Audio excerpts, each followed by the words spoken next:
जय शिवराय मित्रांनो. चला तर मित्रांनो, आज आहे तिथीप्रमाणे शिवजयंती आहे. तर आम्ही कोल्हापूर येथे आलोय. चाललोय मस्त फ्रेश झालोय. सकाळ सकाळ 8 वाजले आणि निघतोय. तर गाडीमध्ये बॅगा टाकतोय. बाकीचे रेडी होते तो पण तर चला आम्ही आता शाहू पॅलेस येथे जाऊ आधी, नंतर मग पन्हाळागड. चला. छत्रपती शिवाजी महाराज की हर हर. चला आम्ही माऊली रेडी झाले आहोत जाण्यासाठी.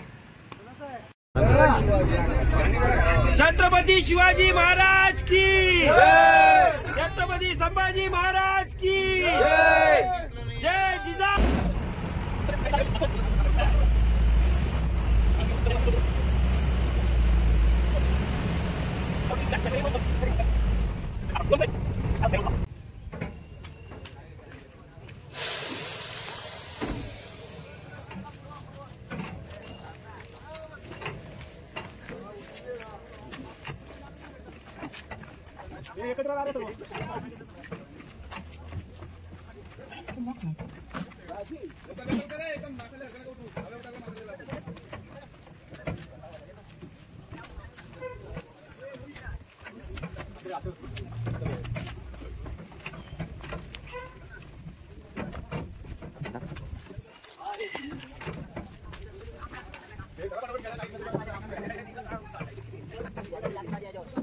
हे दर्जा लावून घ्या. हे शेवटला कोण आहे? दर्जा लावा. दर्जा लावा. शेवटला कोण आहे?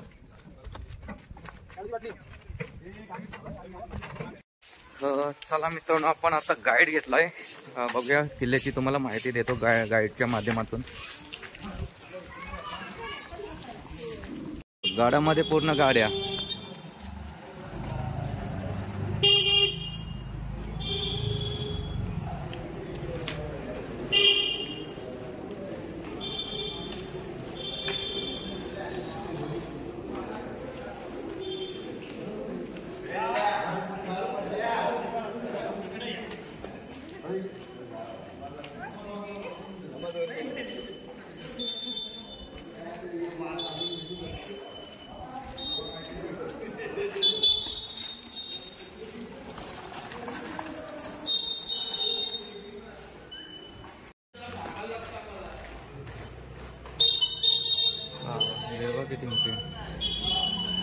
चोपनची नगरपालिका आज तालुका किंवा थंड हवेचं ठिकाण जरी असलं, इसवी सणापूर्वी ह्या डोंगरांची ओळख म्हटलं ना, 3 डोंगर आहेत. त्या डोंगरांची ओळख होती पर्णालय. पर्णालय म्हणजे जंगल. पराशर ऋषीने तर तपश्चर्या केली. तसं पराशर ऋषी म्हणजे ज्याने महाभारत लिहिलं, व्यासमुनी, व्यासांचे वडील पराशर. त्यावेळी डोंगराचं नाव पराशर असलं. नागा लोक येऊन राहिले म्हणून पन्नग आलंय, नागांचं आलंय. तर ह्या डोंगरावर तटबंदी जी आहे 8 किलोमीटरची, ही बांधून किल्ल्याचं रूप दिलेलं आहे शिनार राजा भोजगडाने इंदोरमध्ये. तटबंदी बांधायला 1052 ते 1112 तब्बल 60 वर्ष झाली. भोजराजानंतर ते यादवांचं राज्य झालं. विजयनगर कर्नाटकातून आले. आता आपण देवगिरीचे यादव म्हणतो. कृष्णदेवराय, नामदेवराय, रामदेवराय आणि यादवांच्याकडनं किल्ला विजापूरच्या बहामनी सुलतानानं दिली. बहामनी विजापूरचे मूळ घराणे. त्या घराण्यातली भारतातली 5 शाही घराणी निर्माण झाली. कुतुबशाही, इमामशाही, आणि यांच्या विभाजनामध्ये 1450ला आदिलशाच्या वाट्याला लागला. 1450 ते 1649 200 वर्षाहून आदिलशाही राजवट. विजापूर जवळ आहे ना, ते 150-200 किलोमीटर. त्या काळामध्ये इथल्या बहुतांशी इमारतीचे बांधकाम झालेले आहेत. आपले छत्रपती शिवाजी महाराजांनी हा तयारगड जिंकून घेतला 28 नोव्हेंबर 1659. म्हणजे प्रतापगडावर अफजल खान मारला गेला 10 नोव्हेंबरला, आणि 17 दिवसांनी महाराजांनी हा किल्ला जिंकला. अफजल खान मारला गेला, आदिलशाकडून हा किल्ला सुद्धा गेला, ज्या प्रांत सुद्धा गेला. त्यामुळे आदिलशानं सिंधुदुर्गला पाठवलं. आता आपल्या इतिहासामध्ये सुद्धा सिंधुदुर्ग आहे, मुरुडला वेगळा, आणि त्यानं ह्या गडाला वेढा टाकला हैदराबादचा कर्नूलचा किल्लेदार. तर यानं 2 मार्च 1660 ते 12 जुलै 1660 4 महिने 10 दिवस 30-40 हजारची फौज घेऊन गडाला वेढा टाकला. गडाचा पायथा जवळपास 4 किलोमीटर खाली आहे. कारण इथल्या तोफेच्या माऱ्याचा बाहेर त्याचा वेढा होता ना. 12 जुलै 1600ला ते शिवाकाशीद बाजीप्रभू यांच्यावर सगळी योजना करून महाराज वेढा करून गेले ना. तर 1673 पर्यंत 13 वर्ष किल्ला परत आदिलशाहकडा. आता मुळात पन्हाळा ही आदिलशाहची उपराजधानी. आणि महाराजांनी सुद्धा त्याला उपराजधानीचा दर्जा ठेवलेला होता. आता महाराजांचा राज्याभिषेक 6 जून 1600, कारण इथून कोकणावर या कोणाने 6 मार्च 1673 फक्त 7 मावळ्यांना हा गड जिंकून गेले गनिमी काम. आणि त्याच्यानंतर तिसऱ्या दिवशी 9 मार्च 1673 8 दिवस भेट आला. महाराज ज्यावेळी दुसऱ्यांदा देशा आधारवाजे तर इथं महाराजांचं स्वागत इथल्या सैनिकांनी सोन्याची फुलं उधळून केलं. त्या दिवशी महाराजांनी या चौकाला नाव दिलं विष्णू चौक. आणि त्या दिवशी या गडाचं नामांतर झालं. हे पर्णालय, पन्नागालय, पर्णाल पर्वत, पन्हाळ. पन्हाळ म्हणजे आपली पन्हाळी, पाणी पडायची जागा. 80-90 इंच पाऊस असतोच, पण इतक्या उंचावर असणं या गडाचं वैशिष्ट्य. या गडावर 150 विटे आणि आता तलाव एवढी अशी तलाव 2 आता ह्या उन्हाळ्यामध्ये सुद्धा भरलेल्या पाण्यासाठी प्रसिद्ध म्हणून पन्हाळा. या अलवाच्या काळामध्ये ब्रह्मगिरी, आदिवासीच्या काळामध्ये शहानगिरी वगैरे राजे बदललेले नावं बदलले. महाराजांनी ते नाव दिले काय.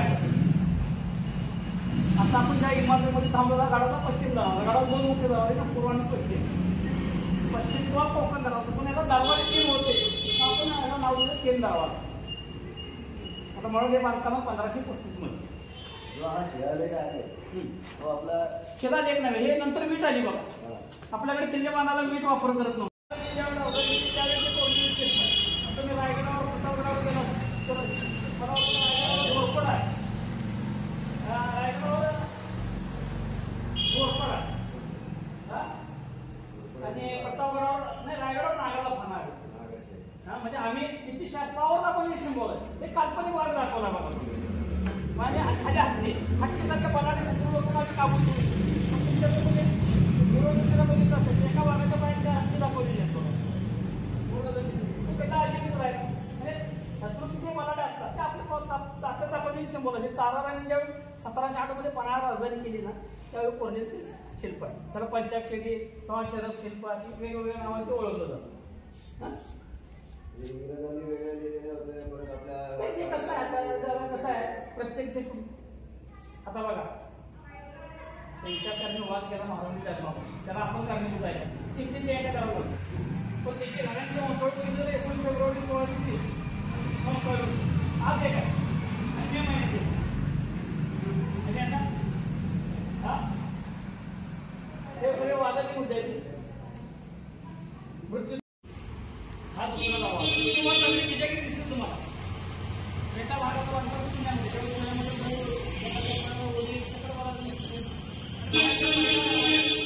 काहीच नाही, दगडावर आहे. त्याला आपण हेमाडपंथी बांधकाम म्हणतो. आपली जुनी मंदिर घरामध्ये समोर असून आहेत म्हणतो.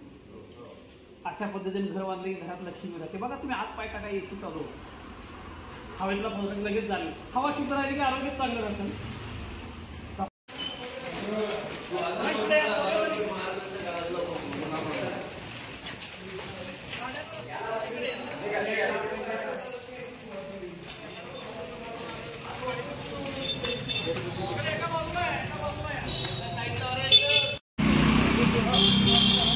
पहिल्यांदाच गडाच्या बाहेर आलो त्यामध्ये तटबंदीने बुरुजांची रचना लक्षात येते बघा. इथं एक बुरुज, इथं एक बुरुज, हाकेच्या अंतरावर बुरुज. हा आता हे हेमाडपंथी बांधकाम कसं असतं बघा, जमेल का आजच्या टेक्नॉलॉजीमध्ये. पूर्ण तटबंदी सुद्धा बघा, नुसतं दगडावर दगड. 1500 वर्ष झाली म्हणजे त्यावेळी इंजिनियर आपण किती सलाम करायला पाहिजे. आणि या चौकटीच्या मधोमध दगड फुटलेला दिसतो बघा. अगदी त्या चौकटी दगडाचा खाली कोपरा फुटलेला आहे आणि वरची ती भेग. अगदी समोरचा डोंगर जो दिसतो समोरचा, तिथून ते हवा अंतर किती 1.5-2 किलोमीटर. तुम्ही कोल्हापूर म्युझियम वगैरे बघितलं का साऊथ पॅलेस का? तर पॅलेसमध्ये त्यापैकी एक तोप तिथं होती बघा आतमध्ये. हॉलंड अँड हॉलंड कंपनीची मेड इन लंडनची पाईप ती इंग्रजांच्याकडे आणलेली. आणि ही पर्शियन भाषेतली शिलालेख. हे वीट वगैरे नंतरचं बांधकाम आहे, लक्षात घ्या. इंग्रजांनी केलेली दागडूची रिपेरी काय असेल, मोडतोड तोडफोड, हे इंग्रजांनीच दरवाजे तोडलेले आहेत ना त्यावेळी. मलेशियन सागवानाचे दरवाजे असायचे त्यावेळी लाकडी. आता इकडं ते कमान दरवाजा बुजवलेला दिसतो बघा, बाहेर दिसते का? हे गडाचे 4 दरवाजे आहेत. इथून 20-25 फुटांनी वर आहे, आतून 5 फुटांनी खाली आहे. हे 4 दरवाजे का असायचे? हे मुख्य दरवाजे संध्याकाळी बंद झाले की दुसऱ्या दिवशी सकाळी उघडले जायचे. पण गुप्तहेरांना बंधन नव्हतं, रात्री येणं जाणं चालू. आणि त्यांच्यासाठी हे दरवाजे उघडले जात नव्हते. बुरुजावरचे पहारेकरी आणि गुप्तहेरांना कोडवर्ड असायचे ना, सांकेतिक भाषेत देवाणघेवाण झाली की तो चोर दरवाजा उघडून त्याला आतमध्ये घेतो. इकडे जर बघितला ह्याला काय म्हणणार तुम्ही? नाळा. बऱ्याच लोकांचा गैरसमज होतो काय चोर दरवाजा असेल, पण आतून याला दगडी जाळी आहे. त्यावेळी ड्रेनेज सिस्टीम आहे, चोर मार्ग म्हणून शत्रू घुसणार ना. पण त्यावेळीची माणसं बघा किती पुढचा विचार करत होते. आधीच आतून दगडी जाळी आतल्या बाजूला दाखवतो तुम्हाला की कशी रचना असावी. हा म्हणजे त्यावेळीची माणसं पुढचा विचार आधीच करून ठेवत होती. आज आपण वेळ आल्यावर जागे होतो, बघूया की करूया की नंतर बघू. हा हे रस्ते वगैरे आता झालेले आहेत लक्षात घ्या. पाय वाट होती तिथल्या लोकांना गरजेसाठी. तर ह्यांना 4 व्हीलर जर आणायची असेल तर 15 किलोमीटर फिरून यावं लागतं. हे 2 व्हीलर किंवा रिक्षासाठी, कारण दवाखाना वगैरे सगळं इकडे आतमध्ये आहे. बघा आज आपण नकली धान्य खातो तरी इतकं आता धुक्यामुळे जास्त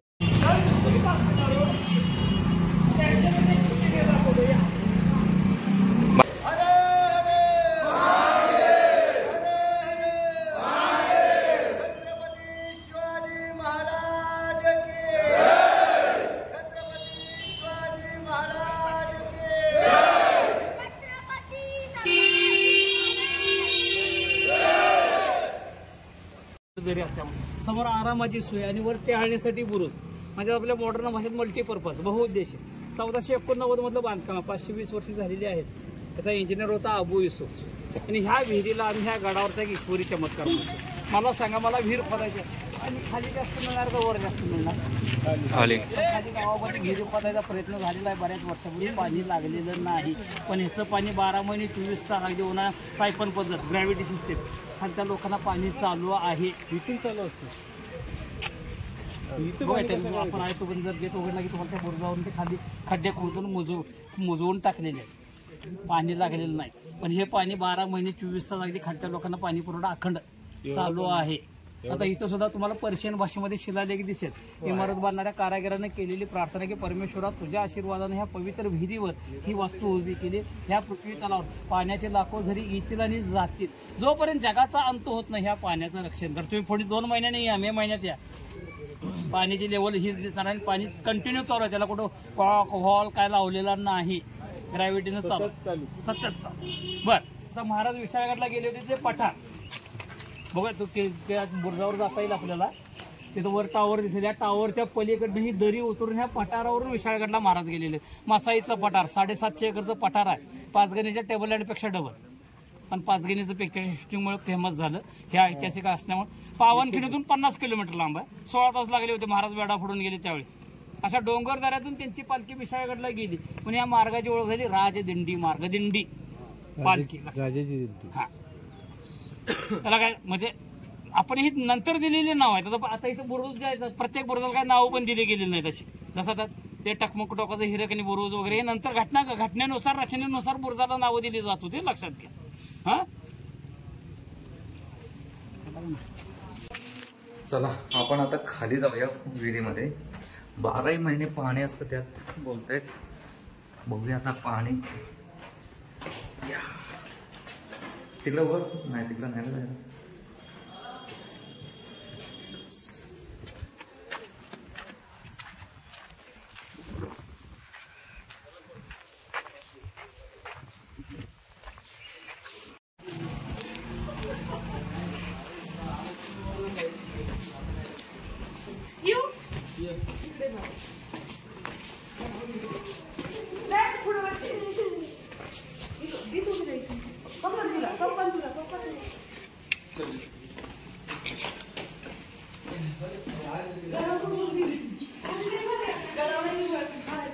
या बापरे, पाणी स्वच्छ बघा किती आहे. एक नंबर.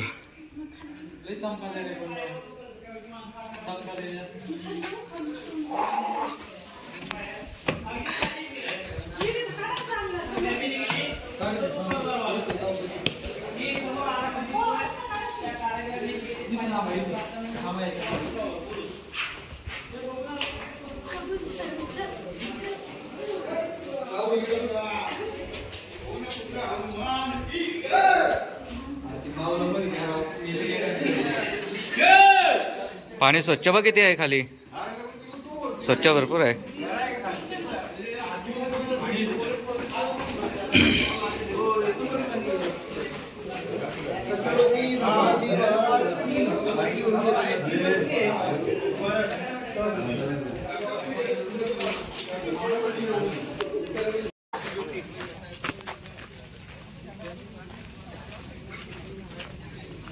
तो टावर दिसतो बघा अगदी वर समोर, त्या टावरच्या पलीकडून हे दरी उतरले. आता उन्हाळ्यामध्ये एवढं जंगल आहे. 350 वर्षापूर्वी चित्र फक्त आठवायचं. आणि हे ते मसाईचा पठार. मसाई हा आफ्रिकन शब्द आहे. मसाई म्हणजे सपाट जागा. पावनखिंडीतून 50 किलोमीटर. कुठून दिसणार आपल्याला? आपल्या समोर जो डोंगर दिसतो ना बरोबर झाड, त्या डोंगरावरून त्यांना खाली जे घर आहे तो गाडाचा पायथा. हा नव्या म्हटलं तोफेच्या माऱ्याच्या बाहेर त्यांना ते तोफ मारलं. खाली दगड पडून खाद्य मोजून दिसतं हे काय उजव्या बाजूला कपड्यामध्ये दगड पडले बघा. हिंदी खोदायचा प्रयत्न. स्वच्छ बघ किती पाणी त्यात.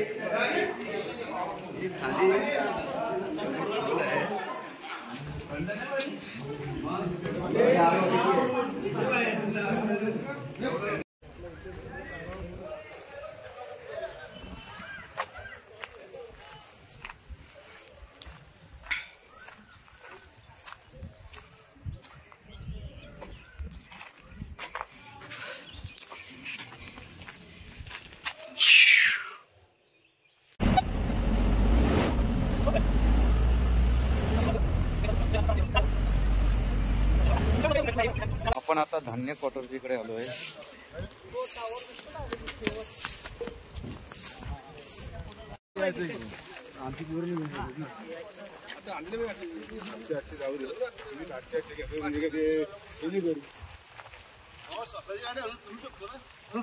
युट्यूबला सर्च कर. चला या इथले शिंदखेड ते जिजाबाईंचं माहिती बुलढाणा ते वेगळं. हे शिंद. आणि बाजींचं वैशिष्ट्य होतं लढताना ढाल वापरत नव्हते. 2 हातात 2 दांडपट. एकेका दांडपट्याचं वजन आपल्या वजना एवढं होतं 20 किलोच्या आसपास. आणि ज्यावेळी पावनखिंडीत लढले 50 किलोमीटर 16 तास चालत गेले होते. वय वर्ष होतं 55. आजचं व्हॅलेंटरी रिटायरमेंटचं वय. आणि आमचे मावळे बघा इथून इथे यायला 16 तास. कसा गड जिंकणार? हा बर. आता आपण ज्या परिसरात आलो आणि जरा प्लीज एक सगळ्यांना रिक्वेस्ट आहे, ज्यांना ऐकायचं नसेल त्यांनी प्लीज बाजूला बसा. गप्पा मारून ऐकणाऱ्यांना डिस्टर्ब करू नका. जागा आता बालेकिल्लाच विषय करताय. आता महाराष्ट्रामध्ये भारतामध्ये कोणत्याही गडावर बालेकिल्ला नावाचा प्रकार हा सगळीकडे असतो. पण बाकीच्या गडकिल्ल्यावर बालेकिल्ले बांधले कशाला? शस्त्र खजिना किंवा राजे लोकांची राहण्याची सुरक्षित जागा. पण आपला डोंगरी किल्ला मोठा किल्ला, पण गडावर शेती नाही ना. सगळी खडकाळ जमीन आहे बघा. सगळं जांभळा दगड दिसेल तुम्हाला. ज्वालामुखीचा उद्रेक झालेले डोंगर आहे. तर इथे शेती होत नसल्यामुळे ह्या गडावर शस्त्र किंवा खजिन्याला फारसं महत्त्व न देता धान्य साठवायला महत्त्व देतं. 50-60 किलोमीटर परिसरातून शेतसारा गोळा केला जायचा. आणि आपल्याकडे घाटमाथ्यावरची पिकं त्यावेळी नाचणी, बाजरी आणि वरी बघा. गुळगुळ धान्य सगळं मूळ भारतीय पिकं आहेत. गहू, मका, तांदूळ आपल्याकडे बाहेरून आलेली पिकं आहेत. तर 3 धान्य साठवायच्या हिशोबाने अशी 3 गोदामं बांधलेली आहेत. त्याच्या पलीकडे जो ना त्याला अंबारखाना. आता पर्शियन भाषेत अंबार म्हणजे धान्याची गोदाम. आपण हिंदीमध्ये म्हणाय बघा अनाज के अंबार लागणार. पण महाराजांनी गड जिंकून पर्णाला पन्हाळनामा विधान केलं. ह्या 3 गोदामांना गंगा, यमुना, सरस्वती आपल्या भारतातल्या मोठ्या नद्यांची नावं दिली. कारण भारतामध्ये कोणत्याच गडावर इतकी मोठी कोठारं नाही. 3 कोठारात जवळपास 10 लाख क्विंटल धान्य बसतं. त्यावेळी 3000 लोक 3 वर्ष खातील आपल्यासारखे. हा आता ही कोठारं बंद होती. आता काम चालू असल्यामुळे आपल्याला सोडता जाता येत नाही. एवढे जाड दरवाजे होते. इंग्रज खजाना शोधायला आल्याने दरवाजे सोडून गेले. आता इंग्रजांना रस्ते दाखवणारे आपल्यातलेच होते. म्हणून त्याने आपल्याला डिग्र्या देऊन गेलेत ना वेगवेगळ्या पद्धतीच्या. हा तर ही जे रस्ता ही कमान किंवा तिकडे तो कोपरा ठेवलेला दिसतो बघा. त्यावेळी गडा घालून येणारं धान्य घोड्यांच्या पाठीवर. आणि त्यावेळी पोती नव्हती. पका काचडी पिशव्या. जमिनीपासून उंची कशी ठेवली? घोड्याची. घोडा खाली उभारला त्याच्या पाठीवरची पकाल वर न्यायची. त्याचा सेल्फीमुळे ते दरवाजे लावले तर नाहीतर वरून खाली आलेत ना सेल्फीच्या नादात. ते मोठ्या मोठ्या पायऱ्या त्या विहिरीवरनं कळलंच तुम्हाला. वर छिद्र ठेवलेले बळत. तिथून ते धान्य आतमध्ये रिकामं होतायचं. ह्या एका गोदामात 5 लाख क्विंटल धान्य. गंगा यमुनामध्ये 2, सरस्वतीमध्ये 3 धान्य वेगवेगळे. मधल्या पायऱ्या सैनिकांच्या पहाऱ्यासाठी 24 तास पहाराना खजिना आहे ना. तर सिद्धीचा वेढा पडल्यामुळे गडा घालून येणारं सगळं धान्य बंद झालं ना. इथलं धान्य संपत आलं. महाराजांच्या सोबत बाजींची बांधल सेना, महाराजांची सेना 5-6 मावळे होते. सिद्धेश्वर वेढा उठवत नव्हते. आणि महाराजांना बातमी कळली की शाहिस्ते खान सुपे, चाकण, इंदापूर हा प्रांत जिंकत पुण्यापर्यंत आलेला होता. 1 लाखाच्या आसपास फौज घेऊन. आणि त्याचं आक्रमण इकडं होणार. आता आधीच अडकून बसलो आणि तो जर आला बाहेर पडणं मुश्किल आहे. उपासमारीनं मारण्यापेक्षा लढून मारावं ना. हा विचार करून महाराजांनी एक योजना तयार केली आणि मदतीला धावून कोण आलं ते शिवाकाशी दिसाला राजांसारखा राजांच्या सेनेमध्ये गुप्तहेराचं काम करून वेश बदलून फिरायची सवय. तर बघा मुळात महाराजांना मॅनेजमेंटचा गुरु म्हटलं जातं आणि कोणी गैरसमज करून घेऊ नका. महाराजांना एक सवय होती योग्य माणसाला योग्य काम देणं, परफेक्ट पर्सन परफेक्ट जॉब. कारण शिवाकाशी होते जातीनं नाही आणि महाराजांनी काम काय दिलं बघा बातम्या गोळा बघा त्यांचं नेटवर्क चांगलं चालतं. कसं आहे म्हणजे महाराजांना पारख होती. तुमच्या माझ्यासारख्या ठेवलं असतं तर काय अवस्था झाली असती. तर महाराजांनी एक दिवस शिवाकाशीदांची परीक्षा घेतली. हा व्यसंतर करून फिरायची सवय ना शिवाकाशीदांना कोण ओळखून. तर महाराजांनीच यांची परीक्षा घेतली. आपले कपडे त्यांना चढून गाड्याच्या तडबंदीवरून फेरफटका मारायला लावला ना. मावळेच फसले. राजा समजून बसरा केला. अरे माझी स्वतःची माणसं जर याला ओळखत नसतील तो सिद्धी कसा ओळख झाला. मॅनेजमेंटवर डोकं सुरू झालं. आधी बाहेर पडायचा दिवस निश्चित केला 12 जुलै 1660 आषाढी पौर्णिमा. मशाल घेऊन जायचं नव्हतं ना. आणि 11 तारखेला आपल्या माणसाला सिद्धेश्वरकडे पाठवून दिलं ना पत्र देऊन.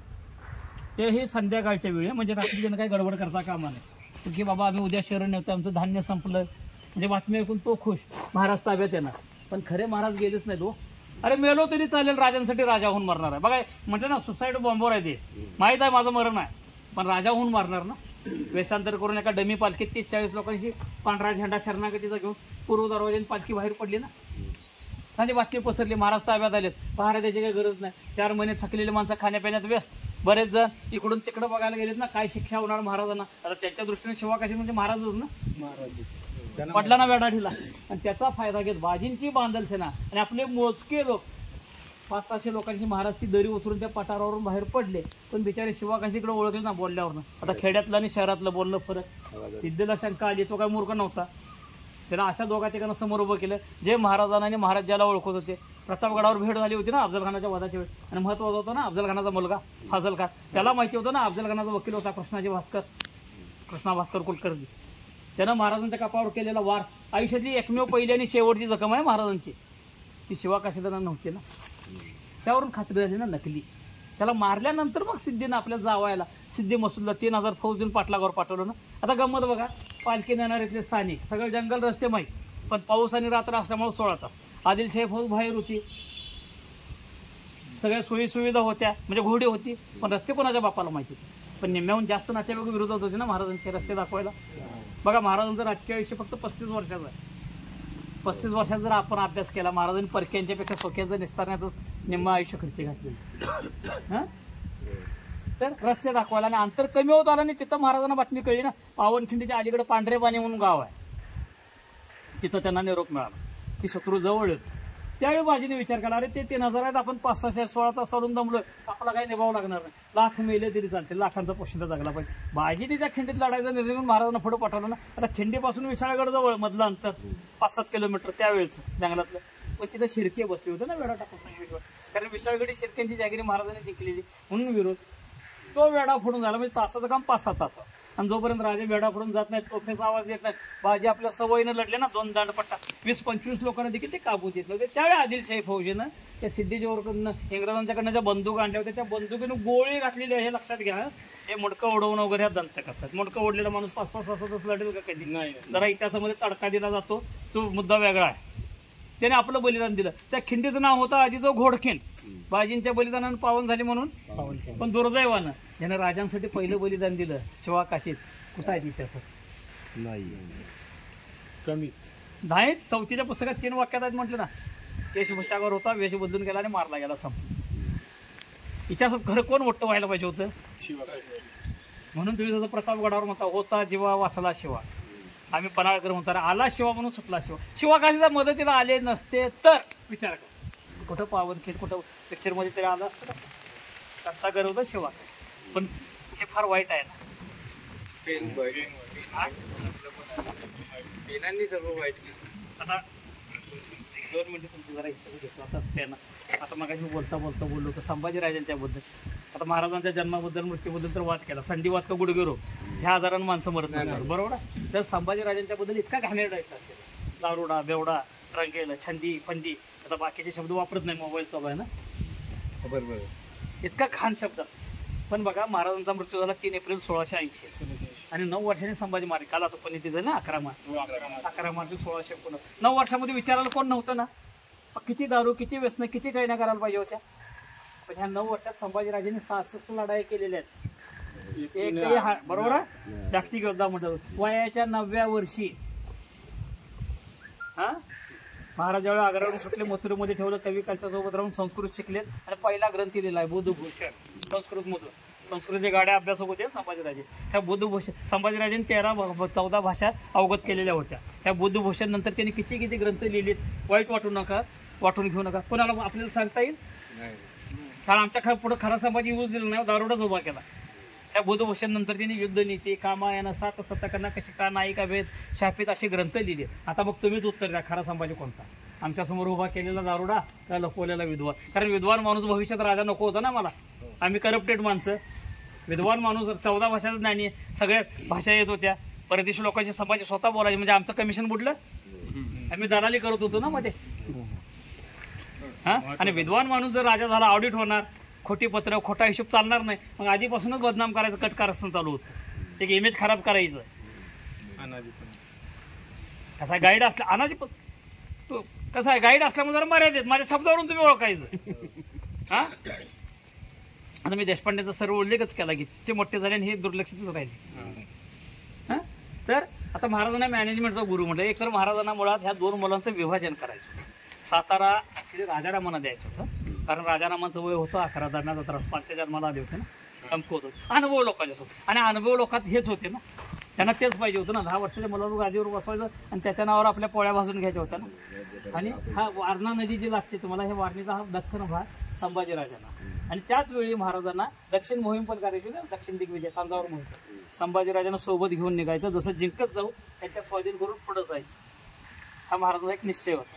पण बातमी कळली का, दिलेर खान पटाण येऊन थांबला होता जवळ. आपण दोघं गेलो की स्वराज्य रिकामाने, स्वराज्यात गद्दारी होणार. आणि गद्दारी कोण करतंय, कोण होतं हे महाराजांना माहीत होतं, पण महाराजांनी कारवाई केलेली नाही. कारण ह्या लोकांनी शून्यातून निर्मिती करताना महाराजांना मदत केली होती. त्यांची जाण महाराजांना होती, पण यांची कोरापत काढायची सवय गेली नव्हतं ना. आज आपण यांच्यावर कारवाई केली. परवा आपल्याकडे प्रकार झाला ना, इकडे नाही, तिकडे मला की पाटेचा शपथविधी मी तिकडे जाऊन केला. तिकडे जातील ना, आमची गुपी तर त्यांच्याकडे जातील. अगदी रामायण महाभारत काढलं तरी आपली गुपी तर तिकडे जातील. म्हणून महाराजांनी रायगडावर बसून संभाजीराजांच्यावर खोटं नाटक, भांडणाचं नाटक केला. आज आपण म्हणतो ना, तू हसल्यासारखं कर, मी रडल्यासारखं करतो, मी मारल्यासारखं करतो, रडल्यासारखं कर. जाणीवपूर्वक भांडणाचं नाटक केलं आणि संभाजीराजांना पाठवून दिलं कुठं, संगमेश्वर त्यांची सासरवाडी आहे शृंगारपूर. आणि सूचना काय दिली, आम्ही दक्षिणेच्या मोहिमेवर जातो, तुम्ही सासरवाडीत राहा जरा. आता जावाई म्हटल्यावर थोडे दिवस लाड करून घ्या, इथं सुद्धा जरा धुसफूस करा आणि सरळ दिलेर खानाला जाऊन गाठा ना, त्याच्यावर मैत्री करा. जोपर्यंत आम्ही माघारी येत नाही मोहीम संपून. बहिर्जी नाईक होते ना मध्ये निरोप, ज्यावेळी आम्ही माघारी निघू, तुम्ही त्या दिलेर खानाला फक्त फिरवत ठेवायचं आहे. स्वराज्यात घुसायचं तर वनवे मध्ये न्यायचं, आज प्रवेश बंद आहे, चला पाठीमा. असं जोपर्यंत आम्ही येत नाही तसं त्याला फिरवा, नुसतं बाहेर दमवा, टाकवा त्याला. आणि ज्यावेळी आम्ही मोहीम संपून परत निघू, तुम्ही जिथं असाल त्या दिलेर खानाला सोडा नाही स्वराज्यात दाखल. आता नित्य कोटा कर्नाटकात जवळ नाही तो, तिथं होता ना दिलेर खान. मिरजेपासून 40 किलोमीटर अंतरावर आहे, म्हणजे इथून 101 किलोमीटर म्हणजे आता गाडीत 100. त्यावेळेचं मधलं अंतर जवळ तिथं होता ना दिलेर खान. संभाजीराजे निष्ठून इथं आले. आता महाराज परतीच्या मोहिमेवर निघालेले आहेत दक्षिण कर्नाटक, पण महाराज इथे भेटायला आलेले नाहीत. कारण महाराजांना रायगडवरनं पत्रे गेली होती ना, तुमचा मुलगा बिघडलाय, दारू प्यायला शिकलाय, बाकीचे सगळे छंद फेंद सगळे. आता महाराजांना कळत नव्हतं का अक्षर तुमचा आहे का माझं, पण तिथं बसून निर्णय घेणं चुकीचं होतं ना. ऍक्च्युली कर्नाटकातून रायगडला जायला जवळचा मार्ग आहे, पण इथं आलेले नाहीत. त्यांनी इथं सोबत ठेवलं, कोणाच्या सोबत, मनोजी बाबा, संताजी घोरपडे, धनाजी संताजी, संताजी घोरपडेचे वडील मनोजी बाबा, कोल्हापूरचे आमचे काय गेले, त्यांच्या सोबत इथं ठेवलं. कशासाठी, उद्या तुम्हाला हा भाग सांभाळायचा आहे. त्या मनोजी बाबांना ह्या भागाचं नॉलेज दांडगं ना, त्यांच्या सोबत राहून इकडे सगळं स्टडी करा ना. पण रायगडावर निरोप काय पाठवला, तुमच्या शब्दावर, तुमच्या पत्रावर विश्वास ठेवून आम्ही पणावर संभाजीला नजर कैद केली. कैद तुरुंग नव्हतं, ट्रेनिंग होतं. म्हणजे ते गाफील आता इथं न येता कराड कोयनाची पण लांबच्या मार्गाने वेळ काढायचा होता ना. मग रायगडावर जाऊन सगळं तपासलं ना. आज आपण उठल्यावर कसं सगळं फेसबुक व्हॉट्सअप तसं ते कोणाचे निरोप काय सगळे खा आणि सगळं तपासलं ना. एकेकाची हजेरी घेतली, खरं खोटं निष्पन्न झालं. पण मंडळी महाराजांना रायगडवरून खाली सोडतच नव्हती ना, कारण पितापुत्र समोर भेटले की आम्ही संपलो. राजाराम महाराजांचं लग्न ठरवण्याच्या निमित्तानं खाली संगमेश्वरात होतं ना, जानकीबाईशी लग्न ठरवलं. आणि संगमेश्वरावरून पन्हाळ्यावर आले. जवळपास 2.25 ते 2.5 वर्षाने, म्हणजे दक्षिण मोहीमची शेवटची भेट. आपण इथं जाणार नाही आता सध्या. 13 जानेवारी 1680 शेवटची भेट. कारण इथून महाराज रायगडला जे गेल्याने 2 महिन्यात मृत्यू झाला ना, पण रायगडचे दरवाजे सगळे बंद ठेवलेत ना, त्यामुळे मृत्यूचं कारण म्हणजे म्हटलं ना प्रश्नचिन्हच आहे. विषप्रयोग गुडघे रोपण, गुडघे रोपण माणूस मरत नसतो. अहो रायगडच्या पाच्याला आता पाचाड आहे, पण तिथं 5व्या दिवशी बातमी कळते. पाचाडला समजते ना इकडे. 5व्या दिवशी खाली असो म्हणजे किती सस्पेन्स आहे.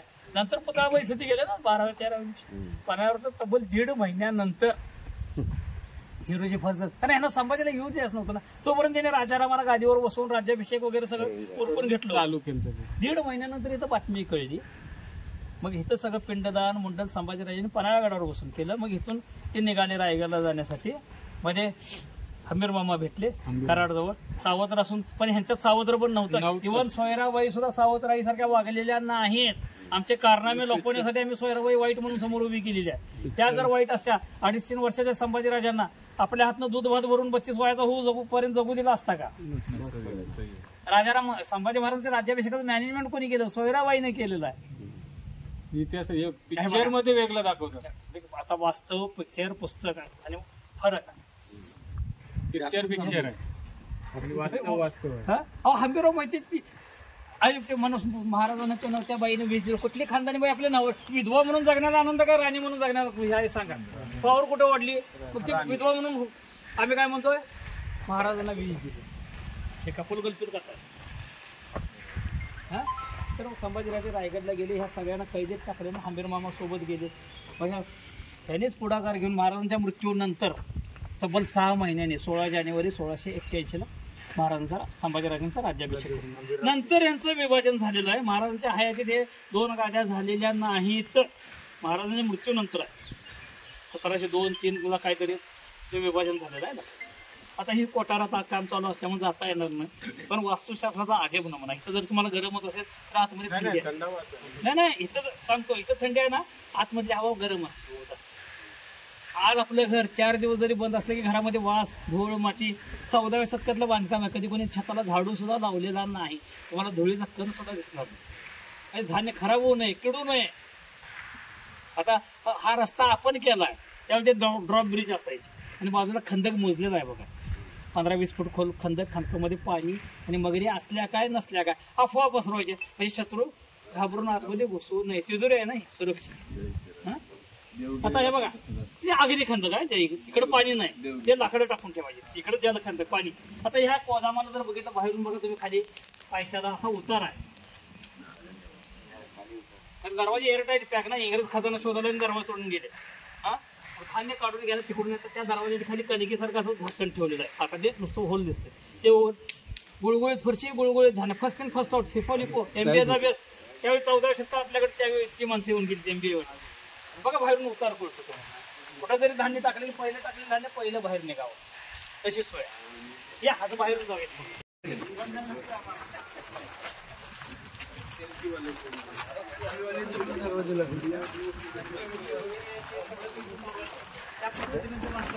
बघा हे इंग्रज हे आगळ दिसते. 2.5 फूटपेक्षा जास्त जावं आपण पॅक. हे इंग्रज खजाना शोधायला आले.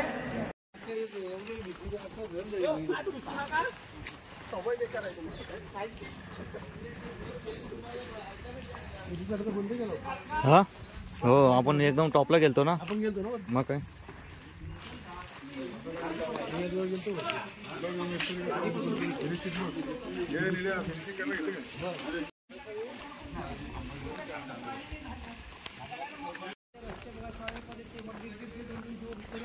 सज्जाकोटच्या इथे आलो आपण.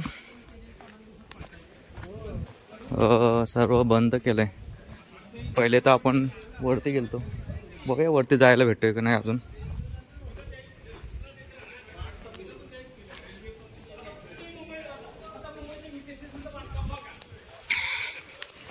हा सज्जाकोट.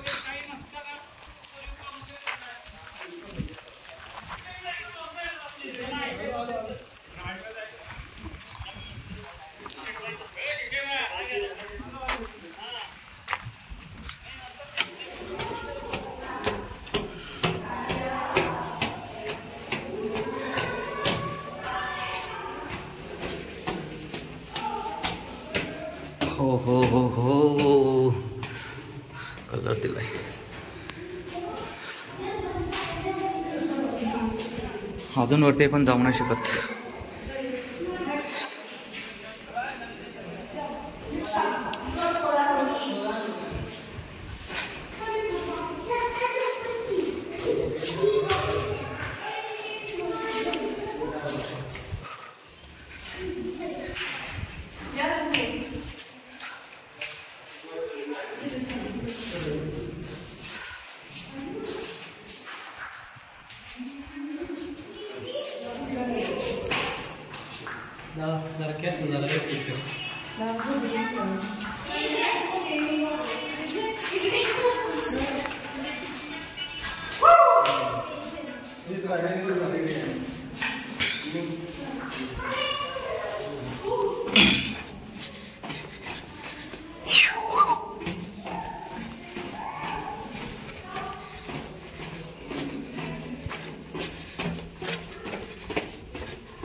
गडावर सगळ्यात उंची जागेवरची उंची म्हणतात त्याला सज्जा कोटी. सज्जा मीन्स सज्जा नव्हे, छज्जा, टेरेस.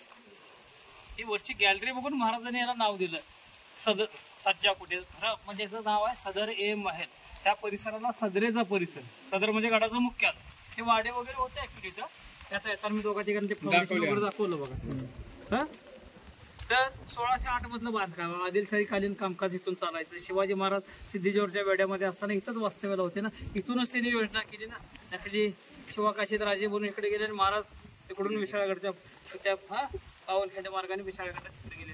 आणि इथंच आता मी जे सांगितलं संभाजीराजांची शेवटची वेळ, पिंडदान, मुंडन, घडलं बिघडलं, शेवटचं काय, सगळं ह्या वास्तूमध्ये. ते काय झालं होतं दोघांच्या मध्ये त्या दोघांनाच माहिती आहे. गुप्त बैठक झालेली आहे. खाली बैठकीची जागा, याला खलबत खाना, सेक्रेट मीटिंग, मध्ये विश्रांती आणि वर गच्ची. आता वर गच्चीवरचा प्रवेश बंद केलेला. हा की नाही नाही नाही ह्या ऑनराईड आल्यापासून गेले ना सेल्फीच्या नादात. आम्ही ओरडून सांगतो त्या दगडावर उभे राहता का बाबा, तरी गेलेत. ते तुम्हाला ओरडून सांगू शकतो, पारख्यांना मी सांगू शकत नाही. हो आता आपल्यातले दोघं तिघे गेले, मी सांगितल्यावर आलीत ना. आले लगेच. तुम्हाला दादागिरी करू शकतो, पण बाहेरच्या लोकांना कोण सांगलं गेलेच की. आता कळतं का इथून 500 400 फूट दरी आहे खाली. इथं गाडाची खरी उंची इथं कळणार आहे तुम्हाला. आता इथं वर गेलात तर ह्या डोंगराच्या पलीकडं वारणा नगर. आता ब्रिजचं काम चालू आहे बघा. तुम्ही आता पावनखिंडीला जाणार आहे ना, तो रत्नागिरी रस्ता म्हणजे मलकापूरवरून जावं लागेल. अगदी समोर तलाव दिसेल लांब. हा खाली इथला नव्हे, इथं सिद्धीजीवरचे तंबू जिथं होते ती जागा. आणि 2 डोंगर दिसतात. पलीकडचा डोंगर ज्योतिबा, केदारनाथचा अवतार ज्याला म्हटलं जातं, ज्योतिबाचं मंदिर, तो पलीकडचा. आणि पहिला डोंगर जो दिसेल मग अशी उगाच पराळा आला म्हणून टाळ्या वाजवला खुश होऊन घाटातून येताना डाव्या बाजूला बुरुज आणि झेंडा बघून फसवा पन्हाळा. आज तुम्ही फसला आणि त्यावेळी शत्रू पन्हाळा म्हणून त्याच्यावर हल्ले करत बसायचे. आणि कोकणातून येणाऱ्या शत्रूच्या पठारावर भटकायचा. पन्हाळा बाहेरून दिसत नाही, त्याचं नाव आहे पावनगड. पवनगड वाऱ्याचा गड, पर्नालगड पाण्याचा गड. आणि अगदी उजव्या बाजूला इथे शिवाकाशीची समाधी. गाव त्यांचं हेच खाली नाही बाबा. आता मग अशी पाण्याची टाकी वगैरे ह्या जिन्यातून वर गेला, समोर खिडक्या आहे, त्या खिडकीतून तिकडे नजर टाका म्हणजे पाण्याची टाकी. म्हणजे गडाचा आकार आणि उंची इथं कळते. आणि सगळ्यात महत्वाची इमारत म्हणजे ही आहे, त्याचं नाव ऐकून पळत जाऊ नका. दारू गोळा कोठार, ते नव्हे तोफेचे. हा नाहीतर म्हणा रोगडा कुलूप चालणार नाही. मोठं कोठार होतं. इंग्रजांना भीती वाटते ना, आज ना उद्या आपल्या विरोधात शस्त्र उपस्थित जातील, तोडून टाक. आणि ह्या इमारत ही पाठीमागची बाजू आहे. समोरून याची उंची आहे 72, पण ह्याला पाया नाही, जागा खडकाव. आणि आजचं वैशिष्ट्य 1 मे 15 ऑगस्ट आणि 26 जानेवारी झेंडावंदन जो होतो, प्रोटोकॉलनुसार आपल्या महाराष्ट्रातला सगळ्यात मोठा तिरंगा इथं असतो. आपल्या झेंड्याचं एक माप असतं 2 असतील. वाशीमध्ये 60x90 आहे, 6.5 मार्केटमध्ये. हा महानगरपालिका 60x90 म्हणजे 6.5 तो त्याला प्रोटोकॉल नाही, सतत फडकत त्याला वर्षाचे 3 दिवस. इथं जो झेंडा असतो 9/13 9.5-13 आमच्या प्रांतांच्या असते. म्हणजे सार्वजनिक रूपात ज्याला सलामी प्रोटोकॉल, सलामी त्याला वेळ ठरलेली आहे 9 वाजून 10 मिनिटांनी. त्याला सलामी शस्त्र सलामी महाराष्ट्राला सगळ्यात मोठा तिरंगा आहे 9/13.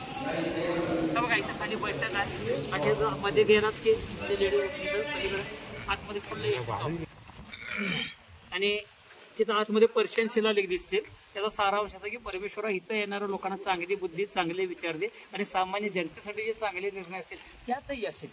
खरं होतं म्हणजे राजकारण ना, राजकारणात सामान्य जनतेसाठी किती चांगले निर्णय होतात. चांगलं असेल त्यात यश येऊ.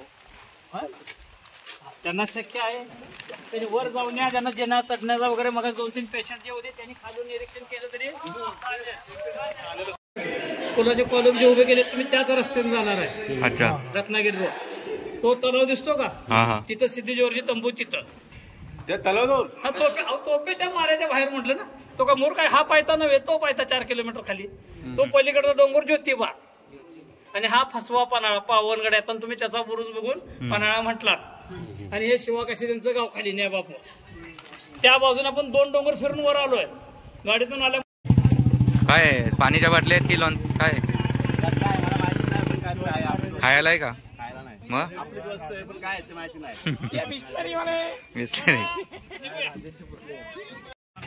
शिवाकाशी प्रवेशद्वार होतं ना हे बघा, हे बुजून गेलं तर ते अवशेष सापडलेत.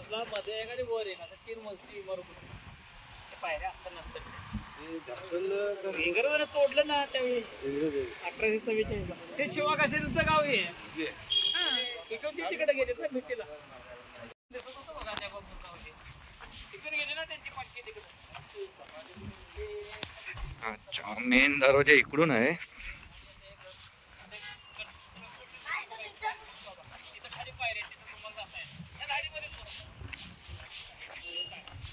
हा बघा, मेन दरवाजा असा आहे इकडून.